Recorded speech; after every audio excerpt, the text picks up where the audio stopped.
And we're back. Okay, had to cut it because I was approaching the 15-minute limit already. It's crazy how fast that goes. Okay, so we're going to talk about like where to put your money. Okay, first, here is the most risk to the least risk. Okay, individual stocks are the most risk. Okay, so like Josh, you were talking about, I want to invest in a particular stock. Don't invest in that stock, okay? Unless you just want to put like a small, tiny bit of money in that stock, okay? Like if I have my entire portfolio, I would invest no more than like 1 or 2% in a particular stock, okay? Because having too much in one stock is a high risk, okay? Now, I will disclose something. Personally, I am like 5% in Amazon, and that's a bit too high risk. I'm thinking of selling it, but Amazon's a pretty big company. But you don't want to put your future in the hands of 1 or 2 companies. So that's 5 stocks. Stocks is the highest risk here. Mutual funds and ETFs. Okay, so I'm going to talk about this more probably in another video. But this is like collection of companies, okay? So you can have a mutual fund that has 500 different companies in it, or 1,000 different companies in it, okay? Some only have like 40 or 50, okay? So this is generally less risk because you're not depending on one company. And an ETF is a variation of a mutual fund, which I'll talk about later. There are different types of bonds. You could give, remember bonds? Bonds are not owning a company, but you're loaning it to the company, okay? For stocks and mutual funds, you are like owner, okay? You have shares of companies, okay? But for bonds, you're loaning to companies. You're taking on the company's debts, essentially. Corporate bonds, you're investing in corporations. So they're generally more high risk because, if there is a bad situation like the coronavirus and like the whole bunch of industries collapse, then corporate bonds, there will be companies that will close and they won't be able to pay off their debt. Okay? Government bonds, however, rely on the U.S. government. And Jacob asked about, since the government is so heavily in debt and money is in short supply, wouldn't it be more risky to be in government bonds? So it's not really risky to loan the government money at this point because our government is probably one of the strongest governments in the world. We have a very strong economy.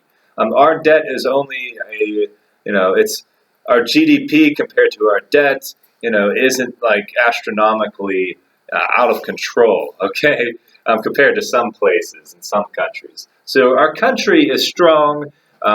And they pay their debt obligations, okay? Now, if our country has, debt obligations that it cannot meet, all right, then all the companies in our country would be kablooey, okay? So it's like the safest place that you could put your money, essentially, other than, it's like the dollar itself wouldn't have value anymore if the government couldn't pay its debt.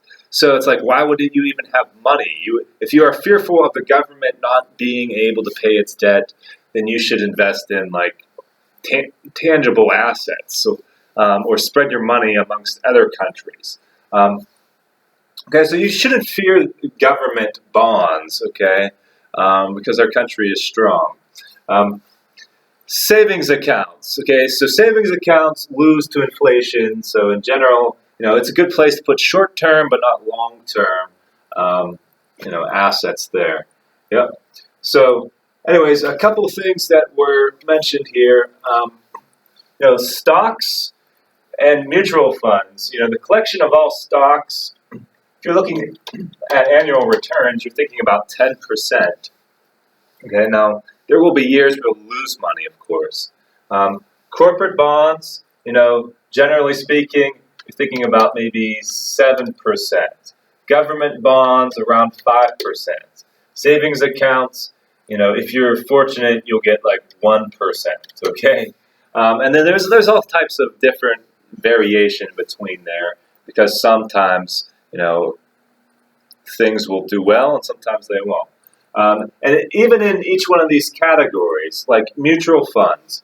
I mean, you can have high-risk mutual funds. Like, you can have a mutual fund that's all international stocks, and that's considered relatively high risk. But even more than that, you could have emerging companies or emerging countries. So, like, you have new countries that are like emerging to the markets. Like, for instance, Russia was once an emerging country, and China. Now it's probably just classified as international. Okay, and then you can have sector-specific ones, like it could be technology sector mutual funds, or consumer staples like canned goods and such, utilities.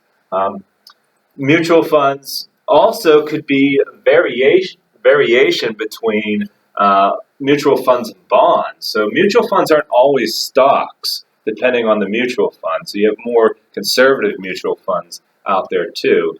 So you could have like entire, U.S. stocks, okay, and then you could have mutual funds, entire U.S. stocks that are large companies, okay. Then you could have like a mutual fund that invests in small cap stocks, and that would be considered to be